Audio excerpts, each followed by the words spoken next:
Hello അസ്സലാമു അലൈക്കും. എല്ലാവർക്കും പുതിയ വീഡിയോയിലേക്ക് സ്വാഗതം. അപ്പോൾ ഇന്ന് എനിക്ക് ആഫ്റ്റർനൂൺ ഷിഫ്റ്റാണ്. നല്ല ജലദോഷം പിന്നെ ചുമ ഒക്കെ പിടിച്ചിട്ടുണ്ട്. കാരണം നല്ല എ സിയിലാണ് ഇരിക്കുന്നത്. എനിക്ക് എ സി പറ്റൂല. അപ്പം നമുക്ക് നിന്ന് ശീലമാവണല്ലോ. അത് കാരണം കൊണ്ടാണ് ഞാനിങ്ങനെ ജലദോഷം വന്നിട്ട് ഞാനിങ്ങനെ ഓക്കെ പറഞ്ഞ് നിൽക്കുന്നത്. കാരണം ഇനി ഞാൻ എ സിക്ക് തന്നെ പോകാൻ വേണ്ടി പോകുന്നത്. അപ്പോൾ ജലദോഷം കൂടുകയാണെന്നുണ്ടെങ്കിൽ എന്തെങ്കിലുമൊക്കെ മരുന്ന് മേടിച്ച് കുടിക്കണം. ഇപ്പോൾ ചെറുതായ ജലദോഷം മാത്രമേ ഉള്ളൂ. എനിക്ക് തോന്നുന്നത് ഞാൻ ഇന്നലെ തല നനച്ചിട്ടില്ല. അത് കാരണം കൊണ്ടാണെന്ന് തോന്നുന്നു. എന്തായാലും ഇന്ന് വന്നിട്ട് നാളെ തല നനക്കണം. അപ്പോൾ ജലദോഷം ഏറെക്കുറെ ശരിയാവുമെന്നാണ് എൻ്റെ വിശ്വാസം. അപ്പോൾ എന്തായാലും ഞാൻ രാവിലെ നീട്ടിക്കണം. ഇപ്പോൾ സമയം ഒരു 8:30 കേട്ടോ. അപ്പോൾ രാവിലെ നീറ്റ് വയ്ക്കുന്ന നമുക്ക് ആദ്യം തന്നെ ഒരു കട്ടൻ കുടിച്ചിട്ട് അങ്ങോട്ട് തുടങ്ങാം. അതല്ലേ അതിൻ്റെ ഒരു ശരിയായ വഴി.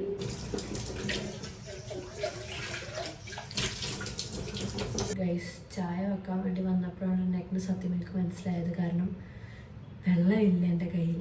കുപ്പിയിൽ വെള്ളം നിറച്ചിട്ടില്ല. അപ്പോൾ ആദ്യം പോയി കുപ്പിയിൽ വെള്ളം നിറക്കണം, എന്നിട്ട് വേണം നമുക്ക് ചായ ഉണ്ടാക്കാൻ. അപ്പോൾ ആദ്യം നമുക്ക് വെള്ളം നിറക്കാൻ വേണ്ടി പോവാം ഗൈസ്. കമാ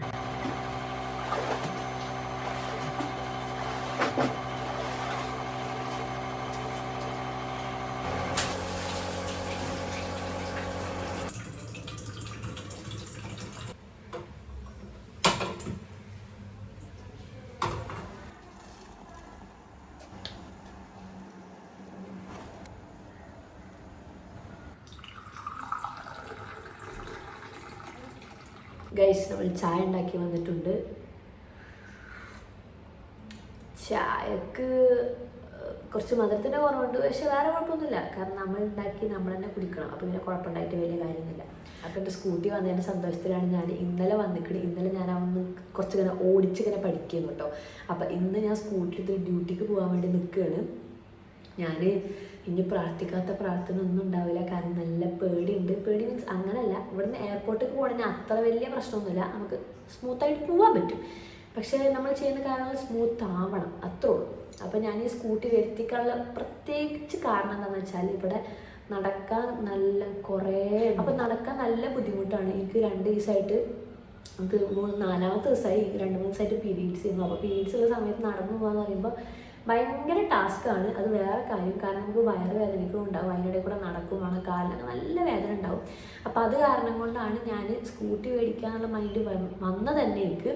പിന്നെ ഞാൻ പീരീഡ്സ് ആവുന്ന സമയത്ത് എനിക്ക് നടക്കുമ്പോൾ പ്രശ്നം ഉണ്ടെന്നുണ്ടെങ്കിലും പാഡിൻ്റെ കാര്യത്തിൽ എനിക്ക് യാതൊരു പ്രശ്നമില്ല. കാരണം എന്താണെന്ന് വെച്ചാൽ ഞാനിപ്പോൾ യൂസ് ചെയ്യുന്നത് പുതിയൊരു പാഡാണ് കേട്ടോ. അപ്പോൾ ഇതാണ് ഞാനിപ്പോൾ യൂസ് ചെയ്യുന്ന പാഡ്, എവേർട്ടിൻ്റെ skin thin ultra thin sanitary pad കേട്ടോ. എല്ലാ പാഡും തിന്നാണെന്ന് പറയാറുണ്ട്, പക്ഷേ ഈ ഒരു പാഡ് അൾട്രാ തിന്നാണ് കേട്ടോ. അത് മാത്രമല്ല, തിന്നാണെന്ന് വിചാരിച്ച് ചെറുതാണെന്ന് വിചാരിക്കേണ്ട, എക്സൽ പാഡുകളാണ്. അത് കാരണം കൊണ്ട് ചില സമയത്ത് നമുക്ക് വെച്ചോന്നൊരു ഡൗട്ട് വരെ വരും. അത്രയ്ക്ക് തിന്നായിട്ടായിരിക്കും കേട്ടോ. വർക്കിനൊക്കെ പോകുന്ന ആൾക്കാർക്കൊക്കെ നല്ല സുഖമായിട്ട് യൂസ് ചെയ്യാൻ പറ്റുന്ന പാഡാണ്. അപ്പോൾ ഇതിൻ്റെ കാര്യങ്ങൾ എന്താണെന്നൊക്കെ ഉള്ളത് ഞാൻ പറഞ്ഞുതരാം കേട്ടോ. അപ്പോൾ ഇതാണ് നമ്മുടെ എവേർട്ടിൻ്റെ skin thin ultra thin sanitary pads പറഞ്ഞു കേട്ടോ. ഇതിൽ നമുക്ക് 40 XL പാഡ്സ് ആണ് അവൈലബിൾ ആയിട്ടുള്ളത്. അലോവേറ ആൻഡ് മുരിങ്ങ ഇൻഫ്യൂസ്ഡ് പാഡ്സ് ആണ് കേട്ടോ. അതുമാത്രമല്ല, ഇത് വെറും നമ്മുടെ ഫ്ലോനെ മാത്രമല്ല ബട്ട് കംപ്ലീറ്റ് സ്കിൻ കംഫർട്ടാണ് നോക്കണം കേട്ടോ. ഇതിൽ highly breathable technology, proper air സർക്കുലേഷനുള്ള കാരണം കൊണ്ട് ഇറിറ്റേഷൻ ഫീൽ ചെയ്യേയില്ല കേട്ടോ. അതുമാത്രമല്ല, റെഡ്യൂസ് ഹീറ്റ് ബിൽഡ് ആയ കാരണം കൊണ്ട് തന്നെ സ്വെറ്റ്നെസ് ഒട്ടും ഫീൽ ചെയ്യില്ല. ചില സമയത്ത് പാഡ് വെച്ച് നമ്മൾ മറന്നു പോകും പാഡ് ഉണ്ടോ എന്നുള്ള കാര്യം. കാരണം എന്താ വെച്ചാൽ ഇത് ഭയങ്കര അൾട്രാ തിൻ ആൻഡ് ഫെദർലി ലൈറ്റ് ആണ് കേട്ടോ. ഇതിൽ ഇൻഫ്യൂസ് ചെയ്തിട്ടുള്ള മുരിങ്ങ നമ്മളെ സ്കിന്നിനെ പ്രൊട്ടക്ട് ചെയ്യാനും പിന്നെ ഇറിറ്റേഷനിൽ നിന്ന് പ്രിവെൻറ്റ് ചെയ്യാനും വേണ്ടി ഹെൽപ്പ് ചെയ്യും കേട്ടോ. പിന്നെ അലോവേറ പറഞ്ഞിട്ട് സെൻസിറ്റീവ് സ്കിന്നിനെ കാം ചെയ്യാനും ഫ്രിക്ഷൻ കുറക്കാനും ഹെൽപ്പ് ആക്കും കേട്ടോ. ഈ ഒരു പാഡിൻ്റെ അബ്സോർപ്ഷൻ പറയുകയാണെങ്കിൽ നല്ല അടിപൊളി അബ്സോർപ്ഷൻ ആണ് കേട്ടോ. ഒരു ബൾക്കി ഫീലോ ഹെവിനെസ്സോ ഡൈപ്പർ ലൈക്ക് ഫീലോ സെൻസേഷനോ ഒന്നും ഉണ്ടാവില്ല കേട്ടോ. പെട്ടെന്നുള്ള അബ്സോർപ്ഷൻ മാത്രമല്ല, അതുപോലെ തന്നെ പെട്ടെന്ന് ഡ്രൈ ആവുകയും ചെയ്യും കേട്ടോ. അതുകൊണ്ട് തന്നെ ആ സ്പേസിലുള്ള പാഡ് വെച്ചിട്ടുള്ള സഫക്കേഷൻസോ അല്ലെങ്കിൽ സ്റ്റിക്കിനെസ്സോ ഒന്നും ഉണ്ടാവില്ല കേട്ടോ. നമ്മൾ ആ ഏരിയനെ കൂൾ ആൻഡ് കംഫർട്ടായിട്ട് വെക്കാനും ഹെൽപ്പ് ചെയ്യും. പിന്നെ ഇതിലുള്ള മെയിൻ പോയിന്റ് എന്താണെന്ന് വെച്ചാൽ ഡെർമറ്റോളജിക്കലി ടെസ്റ്റഡ് ആയ കാരണം കൊണ്ട് ഇതിൽ ഇങ്ക്, ക്ലോറിന്, ബ്ലീച്ച് ഒന്നുമില്ലാത്ത കാരണം കൊണ്ട് നമുക്ക് സേഫായിട്ടും കംഫർട്ടായിട്ട് യൂസ് ചെയ്യാൻ പറ്റുന്നതാണ് കേട്ടോ. അപ്പോൾ എല്ലാവർക്കും ഈ പാഡിനെ കുറിച്ചുള്ള കാരണം മനസ്സിലായി ഞാൻ വിചാരിക്കുന്നത്. അപ്പോൾ എന്തായാലും എല്ലാവരും മേടിച്ച് ട്രൈ ചെയ്ത് നോക്കിയാൽ കേട്ടോ. അപ്പോൾ ഇത് നമുക്ക് നമ്മുടെ സ്കൂട്ടി കാണാൻ വേണ്ടി പോയാലോ. അതിൽ നമ്മുടെ അടുത്ത ഡ്യൂട്ടി എന്ന് പറയുന്നത് സോ ഗൈസ്, ഇതാണ് എൻ്റെ സ്കൂട്ടി കേട്ടോ, വെസ്പ. ഇതിൻ്റെ മുഴുവനായിട്ടുള്ള കോലം ഞാൻ കാണിച്ചു തരാം. ഇത് എനിക്ക് മാത്രമല്ല മമ്മക്കും. ഞാൻ ആദ്യം വെസ്പ കാണുമ്പോൾ വെസ്പ എടുക്കണം ഞാൻ വിചാരിച്ചിട്ടുണ്ടായിരുന്നു, പക്ഷെ എടുക്കും ഞാൻ വിചാരിച്ചിട്ടില്ല, അല്ലെന്നില്ല. അപ്പോൾ മമ്മക്കും ഈ സ്കൂട്ടി ഭയങ്കര ഇഷ്ടമായി. അപ്പോൾ ഞാൻ പിന്നീട് ആക്സസ് മേടിച്ചാൽ മതിയോ എന്ന് ചോദിച്ചു. പിന്നീട് മമ്മ പറഞ്ഞല്ല വെസ്പ എടുത്തോന്ന് പറഞ്ഞിട്ട് മമ്മയാണ് എനിക്ക് സജസ്റ്റ് ചെയ്ത് തന്നത്. അപ്പോൾ വീട്ടിലത്തെ എല്ലാവർക്കും വെസ്പ സ്കൂട്ടി നല്ല ഇഷ്ടപ്പെട്ടു. അത് കാരണം കൊണ്ടാണ് ഇത് എടുത്തത് കേട്ടോ. എല്ലാവർക്കും ഈ സ്കൂട്ടി ഇഷ്ടപ്പെട്ടു, അതുകൊണ്ട് ഞാൻ മേടിച്ചു. അങ്ങനെയല്ല കേട്ടോ, എനിക്ക് പേഴ്സണലി ഇഷ്ടപ്പെട്ടു, എല്ലാവർക്കും ഇഷ്ടപ്പെട്ടു. അപ്പോൾ വിചാരിച്ചു ഓക്കെ എന്നാൽ തന്നെ സെറ്റ് എന്ന് വിചാരിച്ചിട്ട് അങ്ങനെ മേടിച്ചതാണ് കേട്ടോ. അപ്പോൾ ഇതിൻ്റെ കാര്യങ്ങൾ എന്നൊക്കെ പറയുമ്പോൾ, ഞാൻ ഈ വണ്ടി എടുത്തെന്ന് പറയുമ്പോൾ ചില ആൾക്കാർ അയ്യോ ഇതാണ് എടുത്തത്, ഈ വണ്ടിനെ കുറിച്ച് ഒരുപാട് അറിയുന്ന ആൾക്കാരുണ്ടാവുമല്ലോ, അതിൻ്റെ മൈലേജ് കാരണമൊക്കെ അറിയുന്ന ആൾക്കാർ പറഞ്ഞു ഇത് പെട്ടെന്ന് കേട് വരുന്ന വണ്ടിയാണ്, ഇതിനെ അങ്ങനെയൊക്കെ മേടിച്ചെന്നൊക്കെ പറഞ്ഞിട്ട് കുറേ ഡിസപ്പോയിൻമെൻറ്റ് ഉണ്ടായിരുന്നു. പക്ഷേ എനിക്ക് വണ്ടിനെ പറ്റി പ്രത്യേകിച്ചൊന്നും അറിയാത്തതുകൊണ്ട് എനിക്ക് കാണാൻ ഇത് രസം തോന്നി, അതുകൊണ്ട് ഞാൻ മേടിച്ചതാണ്. മൈലേജിനെ കുറിച്ചൊന്നും എനിക്കൊരു മണ്ണാങ്കട്ടി അറിയില്ല. അത് കാരണം കൊണ്ടാണ് അവർ പറഞ്ഞത് ഞാൻ കാര്യമാക്കാൻ നിന്നത്. ഇനി കേട് വരികയാണെന്നുണ്ടെങ്കിൽ നമ്മൾ നേരാക്കണം, അതത്രയേ ഉള്ളൂ. അപ്പോൾ എന്തായാലും ഞാൻ എനിക്കായിട്ട് ഒരു സ്കൂട്ടി മേടിച്ചു. ഞാൻ EMIക്കാണ് ഇത് മേടിച്ചിട്ടുണ്ട്, റെഡി ക്യാഷിന് എറിഞ്ഞ് മേടിച്ചോന്നല്ല. അപ്പോൾ ഞാൻ എനിക്കായിട്ടൊരു സമ്മാനം ചെയ്ത് കൊടുത്ത സ്കൂട്ടിയാണിത്. അപ്പോൾ ഞാൻ അതിനെ പൊന്നുപോലെ കൊണ്ടടക്കണം. അപ്പോൾ എന്തായാലും ഞാൻ വണ്ടിൻ്റെ ഫുൾ എല്ലാ കാര്യങ്ങളും ഞാൻ കാണിച്ചു തരാം കേട്ടോ. ഗൈസ്, ഇതാണ് സ്കൂട്ടി കേട്ടോ. Vintage scooty. ഇത് വെസ്പ സ്കൂട്ടിയാണ്, റെഡ് കളർ. ഇതിന് ഹെൽമെറ്റ് അതിൻ്റെ ഉള്ളിൽ കേട്ടോ. ഞാൻ പോണ സമയത്ത് കാണിച്ചു തരാം. ഒരു മഞ്ഞ കളർ ഹെൽമെറ്റ് ഉണ്ട്. അപ്പോൾ ഇതാണ് എന്തായാലും എൻ്റെ സ്കൂട്ടി ഗൈസ്. എങ്ങനെയുണ്ട് കണ്ടോ? ഫുൾ കണ്ടോ? രസമില്ലേ? പക്ഷേ ഇത് ഞാനങ്ങനെ ബാക്കിലേക്ക് എടുക്കുന്ന എനിക്കൊരു പിടുത്തല്ല, കാരണം ബാക്കിൽ 2 സ്കൂട്ടി നിർത്തിയിട്ടിരിക്കണം. ഇനി പോണ സമയത്ത് എന്തെങ്കിലുമൊക്കെ കുത്തി വരകിയിട്ട് വേണം എൻ്റെ സ്കൂട്ടി എടുത്തിട്ട് പോകാൻ വേണ്ടിയിട്ട്. So guys, look at my beautiful lady. ഇതിൻ്റെ ഇടയിൽ കൂടെ ഞാൻ മാറ്റി വന്നു. ഇനി ഞാൻ സ്കൂട്ടി ഇറക്കാൻ വേണ്ടി പോവുകയാണ് ഗൈസ്. മുടി ഞാൻ കെട്ടിയിട്ടില്ല, മുടി അവിടെ പോയിട്ട് വേണം കെട്ടാൻ, കാരണം മുടി കെട്ടി എനിക്ക് ഹെൽമെറ്റ് ഇടാൻ പറ്റില്ല. അപ്പം ഞാൻ ഇറങ്ങുവാണ് ഗൈസ്. ആദ്യമായിട്ട് ഞാൻ സ്കൂട്ടി എടുത്ത് എയർപോർട്ടിലോട്ട് വർക്കിന് പോവുകയാണ്. ഒരു പിടുത്തമല്ല, എന്തായാലും ഞാൻ പോയൊക്കെ നോക്കട്ടെ. അയ്യോ പേടിയാവുന്നുണ്ട് കുറച്ച്. ഞാൻ അനഘനെയും കൂട്ടിയിട്ട് പോവാന്നാണ് പറഞ്ഞിട്ടുണ്ട് കേട്ടോ. അപ്പോൾ എന്തായാലും അങ്ങോട്ടെ ഗൈസ്. അങ്ങനെ ഞാൻ ആറ്റുനോട്ട് ആദ്യമായിട്ട് സ്കൂട്ടിമ്മ വർക്കിന് പോവാണ് ഗൈസ്. ഇതാണ് ഞാൻ പറഞ്ഞ മഞ്ഞ ഹെൽമെറ്റ്. ചെമ്മല സ്കൂട്ടിക്ക് മഞ്ഞ ഹെൽമെറ്റും പിങ്ക് സാരി ഇട്ട ഞാനും. എന്താ നല്ലൊരു കോമ്പിനേഷൻ. അങ്ങനെ ഇതിന് മുമ്പ് സ്കൂട്ടി എടുത്ത് എനിക്കൊരു ഐഡിയ ഉള്ള കാരണം കൊണ്ട് വലിയ പ്രശ്നമല്ല. മറ്റേ സൈക്കിൾ ബാലൻസോ അല്ലെങ്കിൽ സ്കൂട്ടി ഓടിക്കാൻ അറിയില്ല എന്നുണ്ടെങ്കിലൊക്കെ പ്രശ്നമാണല്ലോ, നമുക്ക് ആദ്യം പഠിച്ചിട്ട് വേണമല്ലോ.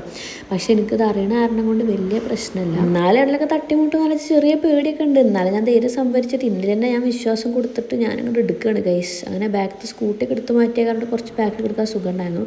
അങ്ങനെ വേഗം ഞങ്ങൾ അവിടുന്ന് പുറപ്പെട്ടു ഗായ്സ്. ഇവിടെ ക്യാമറ ഉള്ള കാരണം എന്നെ ഇറക്കി വിട്ടു ഗായ്സ്.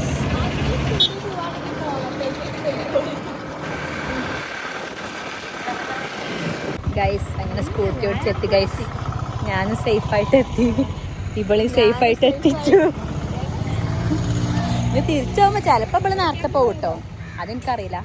തിരിച്ചു പോകുമ്പോൾ ഒപ്പാണെന്നുണ്ടെങ്കിൽ അങ്ങനെ പോകാം, അല്ലെങ്കിൽ ചിലപ്പോൾ അവൾക്ക് നേരത്തെ പോകാനൊക്കെ പൂതി വരും. അപ്പോൾ നേരത്തെ പോകും, പക്ഷെ അവൾ നേരത്തെ പോയാലും ഞാൻ എത്തുമ്പോഴേ അവൾ എത്തുള്ളൂ. സ്കൂട്ടി ഓടിച്ചിട്ട് ജോബിനെ അങ്ങോട്ട് എത്തിയപ്പോൾ പിന്നെ ഒരു ഇത് കേട്ടോ, മറ്റേ മ്യൂസിക്കില്ലേ പറഞ്ഞിട്ട് ആ ഒരു ആത്മവിശ്വാസം അതായിരുന്നു എനിക്കുണ്ടായിരുന്നത്. അങ്ങനെ പിന്നെ ആത്മവിശ്വാസം നോക്കിയിട്ട് കാര്യമില്ലല്ലോ, കാരണം നമുക്ക് പണി തുടങ്ങണമല്ലോ. അങ്ങനെ വർക്ക് സ്റ്റാർട്ട് ചെയ്തിട്ട് കുറച്ച് കഴിഞ്ഞപ്പോൾ പിന്നീട് 4-5 മണിയായപ്പോൾ ടീ ബ്രേക്ക് ആയിട്ടോ. ഇപ്പോൾ ഞങ്ങൾക്ക് സ്വന്തമായിട്ട് ക്യാൻറ്റീനുള്ള കാരണം കൊണ്ട് അങ്ങനത്തെ ബ്രേക്കുകളൊക്കെ ഉണ്ട് ഗൈസ്. അങ്ങനെ ഇന്നത്തെ ഡ്യൂട്ടി കഴിഞ്ഞ് ഫുഡ് കഴിക്കാൻ വേണ്ടി വന്നിരിക്കുകയാണ്. ഞങ്ങൾക്കായിട്ട് സ്പെഷ്യൽ ഫുഡൊക്കെ ഉണ്ട് ഇവിടെ. ഇന്ന് സ്പെഷ്യൽ എന്താണെന്ന് നോക്കിയോ കേട്ടോ. ഐ തിങ്ക് ഇത് ബിരിയാണിയാണെന്ന് തോന്നുന്നു. പിന്നെ കെച്ചമ്പറുണ്ട്, അച്ചാറുണ്ട് ഗൈസ്. ഇതാണ് ഇന്നത്തെ സ്പെഷ്യൽ. സത്യം പറഞ്ഞാൽ ചിക്കൻ ബിരിയാണി അല്ല, ചിക്കൻ ബിരിയാണി പോലത്തെ വെജ് ബിരിയാണി ആയിരുന്നു കേട്ടത്. ചിക്കൻ ബിരിയാണിൻ്റെ മസാലയും ചിക്കൻ ഇല്ലായ്മയും അങ്ങനെയൊക്കെ ആയിരുന്നു. അങ്ങനെ ഫുഡ് കഴിച്ചിട്ട് നേരെ ഞാൻ വേഗം ഇറങ്ങി സ്കൂട്ടി എടുക്കാനുള്ള ആകാംക്ഷയിലായിരുന്നു ഞാൻ ഉണ്ടായിരുന്നു കേട്ടോ. ഗൈസ് അവിടെ നിന്ന് അങ്ങനെ എനിക്ക് വീഡിയോ എടുക്കാൻ പറ്റിയില്ല. ഞാൻ നല്ല സേഫായിട്ട് വണ്ടി കൊണ്ടുവന്ന് എത്തിച്ച് വെച്ചിട്ടുണ്ട്. ഇനി ഞാൻ റൂമൊക്കെ പോട്ടെ ഗൈസ്. നേരം 2 മണി ഏകദേശം ആവാനായിക്കണം. സോ ഞാൻ ഡോറൊക്കെ ഇവിടുത്തെ ഗേറ്റ് തുറന്നിട്ട് അടക്കാൻ മറന്നിക്കണം. ഗേറ്റൊക്കെ അടച്ച് ഞാൻ പോട്ടെ ഗൈസ്. ഇന്നത്തെ എൻ്റെ ജോലിയും ഡ്യൂട്ടിയും എല്ലാം കഴിഞ്ഞു. ഇനി നാളെ. അപ്പോൾ നമുക്ക് ഇന്ന് ഗേറ്റ് ക്ലോസ് ചെയ്ത് ഉറങ്ങാൻ വേണ്ടി പോകാം ഗൈസ്. നമുക്കിനി രാവിലെ കാണാം ഗൈസ്. നല്ല ഉറക്കം വരുന്നുണ്ട്, ഉറങ്ങാനുള്ള ടൈമായി. ഗേറ്റൊക്കെ ഓഫായിരിക്കുന്നത് കാരണം കൊണ്ടാണ് ഫ്ലാഷ് ഇട്ട് എടുക്കുന്നത്. നമുക്കിനി രാവിലെ കാണാം ഗൈസ്. ബൈ. സോ ഗൈസ്, വീണ്ടും ഞാൻ വർക്കിന് പോകാൻ വേണ്ടി ഒരുങ്ങി. ഇതിങ്ങനെ വർക്കിന് പോവുക ഉറങ്ങുക ചില റീല് കാണിക്കില്ലേ, അതേ അവസ്ഥയാണ്. അപ്പോൾ എന്താ, ഞാൻ വീണ്ടും വർക്കിന് വേണ്ടി പോവുകയാണ്. അപ്പോൾ നമുക്കിനി അടുത്ത വ്ളോഗിൽ കാണാം ഗൈസ്. അപ്പോൾ എല്ലാവർക്കും അസ്സലാമു അലൈക്കും, ടാറ്റാ.